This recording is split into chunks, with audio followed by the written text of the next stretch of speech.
Assalamualaikum warahmatullahi wabarakatuh. Saya Roslina Saptaningrum, CGP Angkatan 11 dari SMK Negeri 1 Purwokerto, Kabupaten Banyumas. Salam bahagia untuk Bapak Ibu guru semua. Kali ini saya akan memaparkan jurnal refleksi diri mingguan modul 2.1. Dalam hal ini kami akan menerapkan dengan modul 1 yaitu 4F.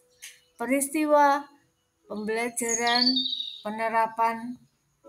Yang pertama adalah fact atau peristiwa. Aktivitas pertama pada modul 2 adalah tes awal yang dilaksanakan pada tanggal 20 Agustus 2024.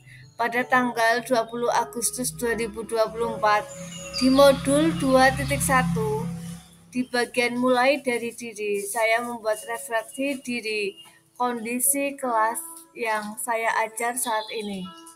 Saya diminta menjelaskan tantangan-tantangan yang dihadapi dalam proses pembelajaran di kelas, serta tindakan-tindakan yang dilakukan untuk mengatasi tantangan tersebut. Kemudian tanggal 21 sampai dengan 22 Agustus 2024, pada tahap eksplorasi konsep, saya membuat diagram flyer mengenai apa yang saya pahami tentang pembelajaran berdiferensiasi.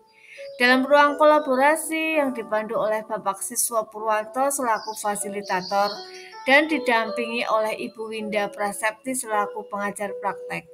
Dalam ruang kolaborasi tersebut, kami membahas skenario pembelajaran yang mengimplementasikan pembelajaran berdiferensiasi kasus di SMK dengan tokoh Pak Ceta. Kemudian setelah ruang kolaborasi ada elaborasi. Elaborasi pemahaman yang dipandu oleh Ibu Julpri Ernawati Tampu Bolon pada tanggal 30 Agustus 2024 pukul 15.30 sampai dengan 17.00. Forum diskusi selama sesi ruang kolaborasi dan elaborasi membuat saya semakin paham mengenai implementasi pembelajaran berdiferensiasi. Saya harap dengan mempelajari ini, saya konsisten menjalankan pembelajaran yang berpihak pada murid. Dalam demonstrasi kontekstual, saya membuat RPP pembelajaran berdiferensiasi. Saya mengambil materi mapel bahasa Jawa dengan sentra naskah drama. Dalam sesi elaborasi, instruktur sangat jelas menggambarkan bagaimana menggambarkan pembelajaran berdiferensi di kelas. Dalam menyusun koneksi antar materi, saya menemukan semua materi yang telah dipelajari dari modul 1.1 sampai dengan 2.1 sangat-sangatlah berkaitan dengan berpihak proses pendidikan kepada murid. Di sini ada pelaksanaan dokumentasi kegiatan. Yang selanjutnya adalah feeling perasaan.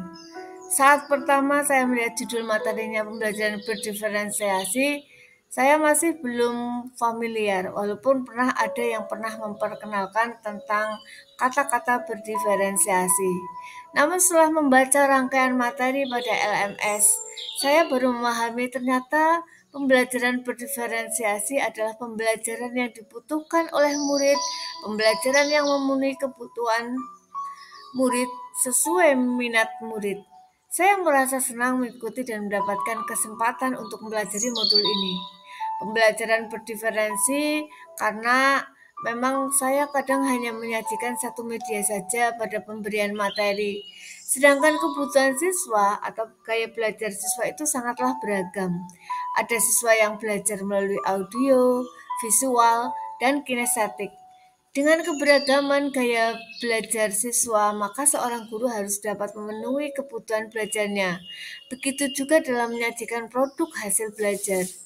Guru memberikan kebebasan kepada siswa untuk mengekspresikan hasil karyanya dalam berbagai hasil karya sesuai minat dan bakat siswa. Yang selanjutnya adalah finding atau pembelajaran.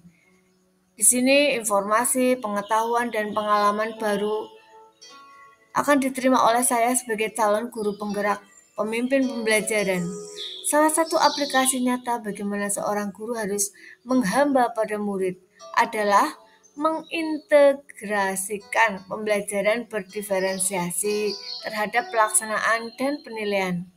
Pembelajaran yang mengakomodir seluruh kebutuhan peserta didik dari minat, bakat, kesiapan belajar, dan profil belajar peserta didik. Yang selanjutnya adalah futur atau penerapan.